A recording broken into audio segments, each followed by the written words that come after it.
Hello दोस्तों, आज हम बना रहे हैं पाव भाजी और वो भी बिना अनियन और गार्लिक के। पाव भाजी के लिए मसाला भी हम घर में ही बनाएंगे। बहुत सारे ब्रांड पाव भाजी मसाले में अनियन और गार्लिक पाउडर का इस्तेमाल करते हैं। तो चलिए हम अपनी रेसिपी को शुरू करते हैं। सबसे पहले हम टमाटो प्यूरी बनाएंगे। इसके लिए 5 मीडियम साइज के टमाटर और एक छोटा सा टुकड़ा हम चुकंदर का लेंगे। यहाँ मैं 1 कप गाजर ले रही हूँ। इसको हमें मिक्सी में डालकर इस तरीके से हमें इसे पीसना है। इसमें अभी बड़ी बड़ी चंक्स हैं, इसको हम थोड़ा सा और चलाएंगे। ऐसा ग्राइंड करने के 2 फायदे हैं। एक तो आपका टाइम बचता है और दूसरा इसको आपको उबालना नहीं पड़ेगा। डायरेक्ट आप टमाटर के साथ इसे पका सकते हैं। अब आप देख सकते हैं ये इतने बारीक हो गई है।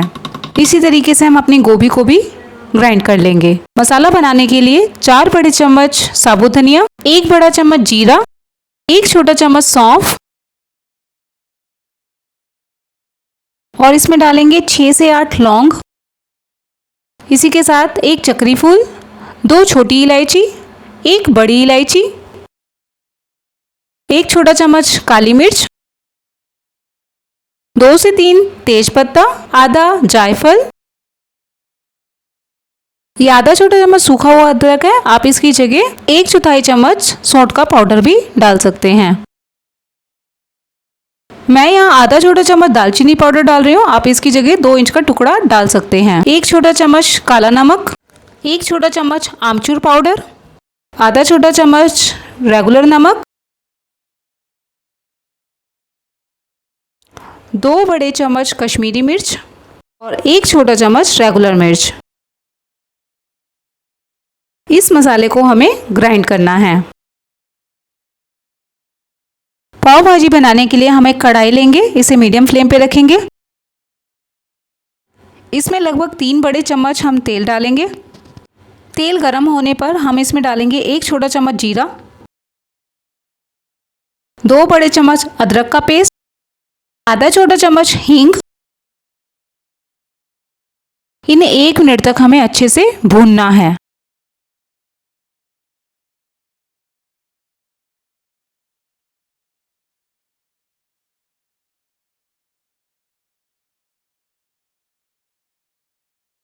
अदरक अच्छे से भुन चुकी है। अब हम इसमें डालेंगे टमाटर की प्यूरी।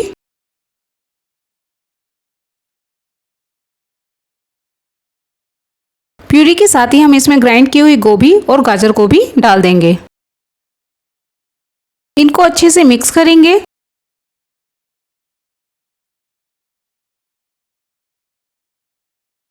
इसमें 1 छोटा चम्मच नमक डालेंगे। 8 से 10 मिनट तक हम इसे ढककर पकाएंगे।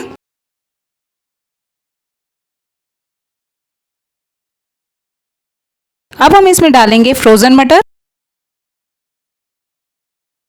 इसी के साथ हम इसमें पाव भाजी मसाला डालेंगे, 2 बड़े चम्मच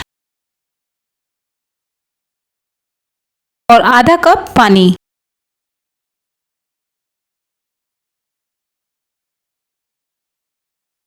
ये 2 मीडियम साइज के उबले हुए आलू हैं जिन्हें मैंने मैश कर लिया है।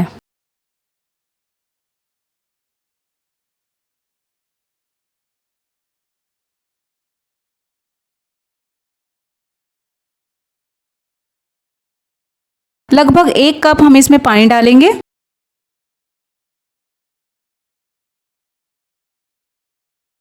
और इसको भी 5 से 7 मिनट हम पकने देंगे।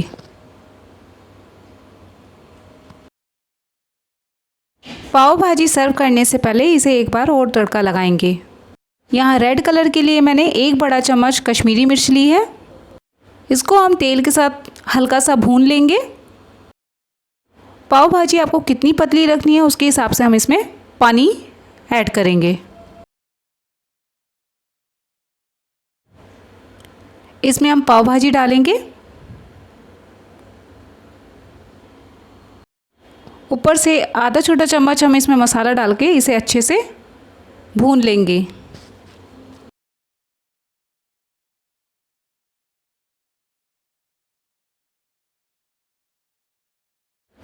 अब तवे पे हम थोड़ा सा बटर डालेंगे, लगभग आधा छोटा चम्मच। इसमें थोड़ा सा भाजी का मसाला डालेंगे और इसके ऊपर हम अपने पाव को अच्छे से सेक लेंगे। पाव भाजी को आप खीरे, चटनी और नींबू के साथ सर्व करें।